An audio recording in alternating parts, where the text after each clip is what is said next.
Assalamualaikum warahmatullahi wabarakatuh. Halo semuanya. Perkenalkan, nama saya Yayah Munawwaroh. Saya dari Prodi Manajemen semester 3 dengan NIM 61201230482 RA9.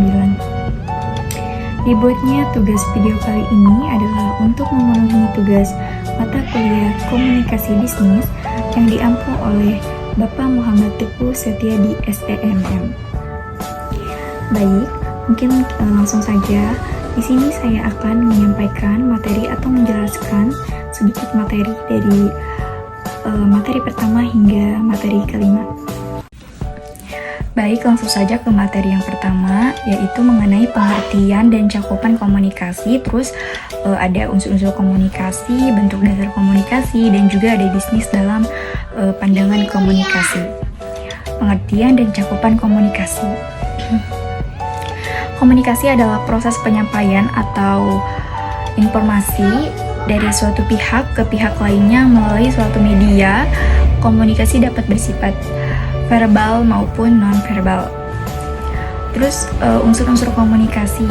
Nah, di sini terdapat beberapa unsur yang membentuk komunikasi, yaitu ada yang pertama komunikator, terus yang kedua ada pesan, yang ketiga ada media atau saluran, yang keempat ada komunikan, yang kelima ada feedback, terus yang keenam ada gangguan atau noise.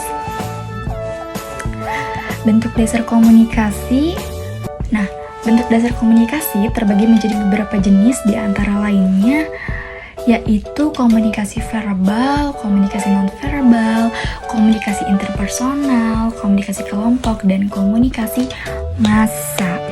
Terus, bisnis dalam pandangan komunikasi.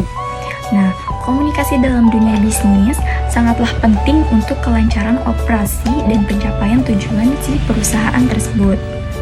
Dalam konteks bisnis, komunikasi digunakan untuk yang pertama itu ada internal, komunikasi antar karyawan atau departemen dalam perusahaan yang bertujuan untuk meningkatkan efisiensi, koordinasi, dan kolaborasi.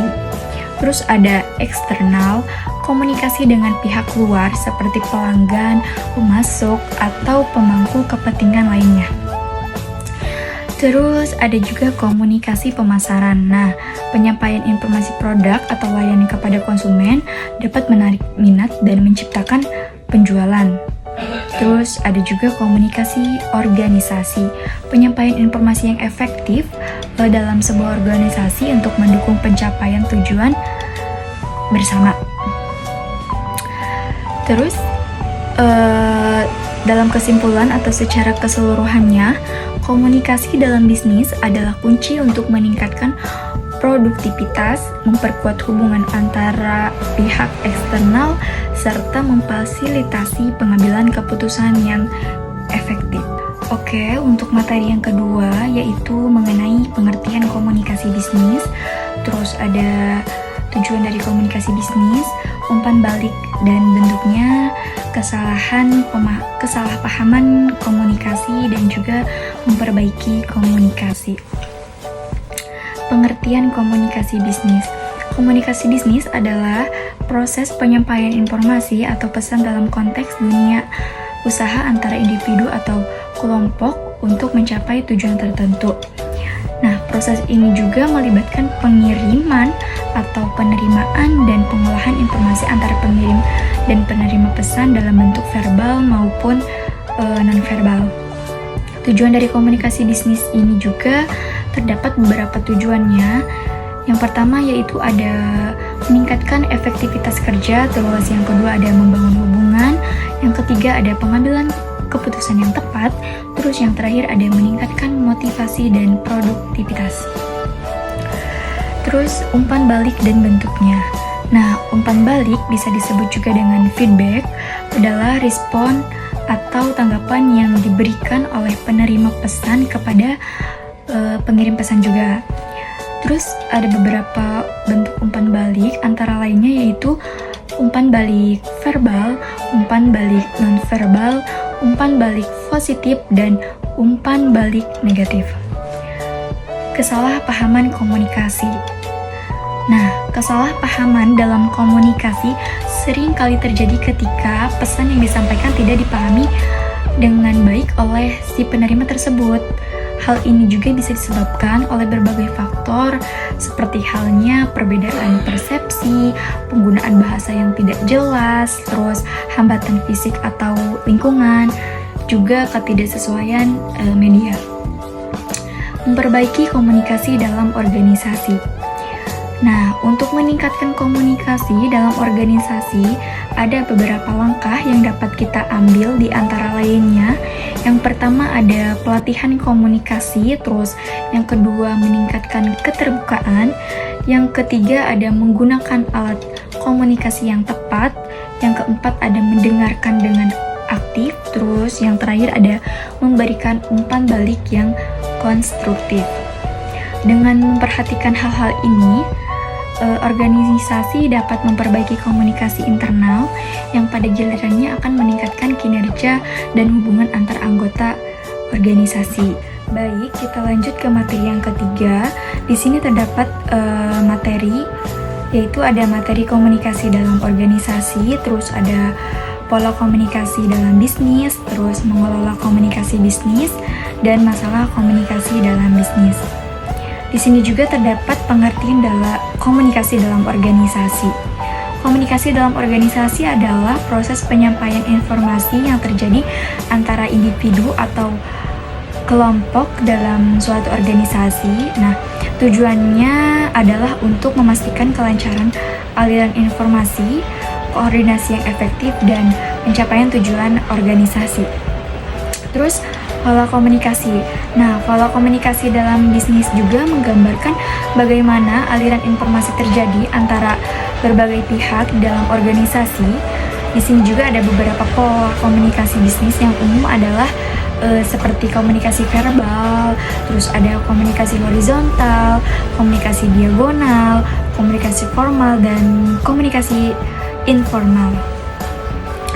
Mengelola komunikasi bisnis. Mengelola komunikasi bisnis yang efektif adalah kunci untuk memastikan informasi yang tepat disampaikan kepada orang yang tepat pada waktu yang tepat juga. Ada beberapa langkah juga untuk mengelola komunikasi bisnis yang baik, meliputi yang pertama ada perencanaan pesan, yang kedua ada pemilihan media yang tepat, terus yang ketiga ada keterbukaan dan transparansi, yang keempat ada pemeliharaan hubungan, terus yang kelima ada umpan balik yang konstruktif atau bisa memberikan umpan balik yang jelas. Terus masalah komunikasi dalam bisnis juga dapat muncul yang menghambat efektivitas operasional dan pencapaian tujuan. Di sini ada beberapa masalah komunikasi yang sering terjadi dalam bisnis. Yang pertama ada perbedaan bahasa dan terminologi, terus ada kesenjangan informasi, terus ada hambatan emosional, terus gangguan teknologi, overload informasi, terus sikap tidak terbuka. Jadi dengan mengidentifikasi dan mengatasi masalah komunikasi ini, organisasi dapat meningkatkan aliran informasi, memperbaiki kolaborasi, dan mempercepat pencapaian tujuan bisnis tersebut. Baik, langsung saja kita ke materi keempat. Di sini juga terdapat pengertian materi komunikasi, terus ada jenis-jenis berdasarkan komunikasi, jenis-jenis berdasarkan perilaku, komunikasi berdasarkan kelangsungannya, komunikasi berdasarkan maksud dari komunikasi, dan juga komunikasi berdasarkan ruang lingkup. Di sini ada pengertian komunikasi. Komunikasi adalah proses penyampaian informasi, ide, perasaan, atau pesan dari seseorang kepada orang lain dengan menggunakan simbol-simbol seperti kata-kata atau tanda lainnya. Nah, proses ini juga melibatkan pengirim pesan atau komunikator, pesan itu sendiri, saluran atau media komunikasi, serta penerima pesan si komunikan. Dan ada pun jenis-jenis komunikasi berdasarkan media. Yang pertama ada komunikasi verbal, yakni menggunakan kata-kata baik lisan maupun tulisan untuk menyampaikan isi pesan tersebut. Terus ada juga komunikasi nonverbal, Ini juga menggunakan isyarat tubuh, ekspresi wajah, terus gerakan tangan, dan kontak mata sebagai bentuk komunikasi tanpa kata. Terus ada juga komunikasi visual. Penggunaannya menggunakan gambar, grafik, atau simbol visual lainnya untuk menyampaikan pesan tersebut. Adapun jenis-jenis komunikasi berdasarkan perilaku, itu ada komunikasi langsung dan juga komunikasi tidak langsung. Komunikasi berdasarkan kelangsungannya. Nah, di sini komunikasi satu arah. Jadi, proses komunikasi yang hanya mengalir dalam satu arah dari pengirim pesan ke penerima tanpa adanya umpan balik yang langsung. Komunikasi dua arah ini terjadi antara dua pihak yang saling memberi umpan balik dan berinteraksi seperti dalam percakapan biasa. Terus ada komunikasi berdasarkan maksud dari komunikasi. Nah, di sini terdapat beberapa. Yang pertama ada komunikasi informatif, terus yang kedua ada komunikasi persuasif, yang ketiga ada komunikasi ekspresif, dan yang terakhir ada komunikasi regulatif. Komunikasi berdasarkan ruang lingkup. Di sini ada komunikasi interpersonal. Jadi, komunikasi ini yang terjadi dalam diri individu berupa berupa dialog internal atau pemikiran pribadi kita sendiri.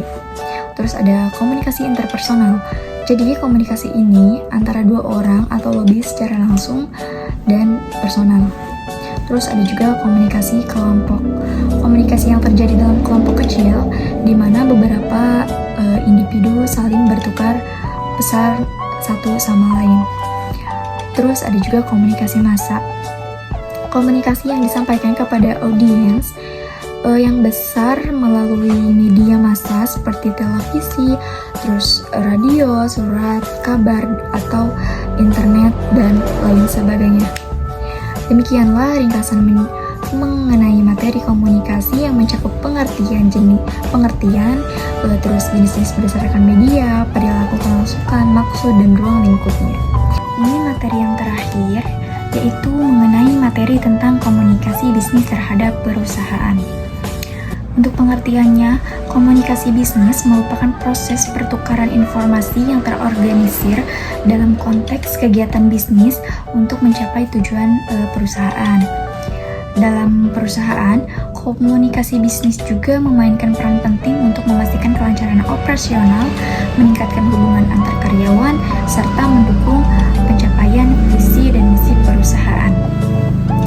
Terus di sini juga terdapat tujuan utama komunikasi bisnis adalah untuk menyampaikan informasi dengan jelas dan akurat, terus memfasilitasi pengambilan keputusan yang tepat, terus meningkatkan kerjasama dan kolaborasi antara departemen, terus yang terakhir ada juga membangun hubungan yang baik dengan stakeholder eksternal dan internal. Terus adapun jenis komunikasi bisnis, di sini terdapat beberapa jenis, yaitu yang pertama ada komunikasi lisan, terus yang kedua ada komunikasi tertulis, yang terakhir ada komunikasi nonverbal, yang bisa juga menggunakan bahasa tubuh, ekspresi wajah, dan kontak mata. Komunikasi internal dan eksternal. Komunikasi internal. Nah, komunikasi internal ini terjadi antara anggota dalam organisasi, baik di tingkat manajerial, antar departemen, atau karyawan secara umum. Terus, komunikasi eksternal ini juga mengacu pada komunikasi antara perusahaan dengan pihak luar seperti pelanggan, pemasok, dan pemerintah atau media. Di sini juga ada peran komunikasi bisnis dalam organisasi.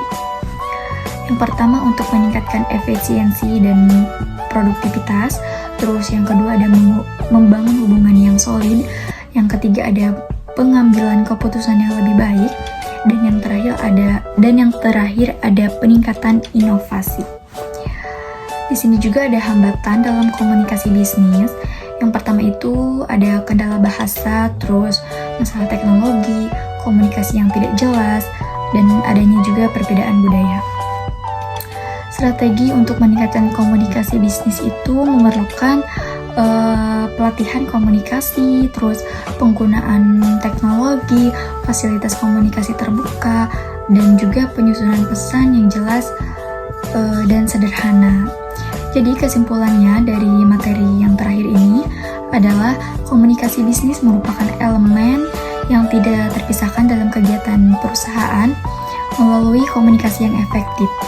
Perusahaan juga dapat mempercepat pengambilan keputusan, meningkatkan kerja sama antar karyawan, serta membangun hubungan baik dengan pihak luar. Mungkin ini saja materi yang dapat saya sampaikan. Kurang lebihnya mohon maaf. Wassalamualaikum warahmatullahi wabarakatuh.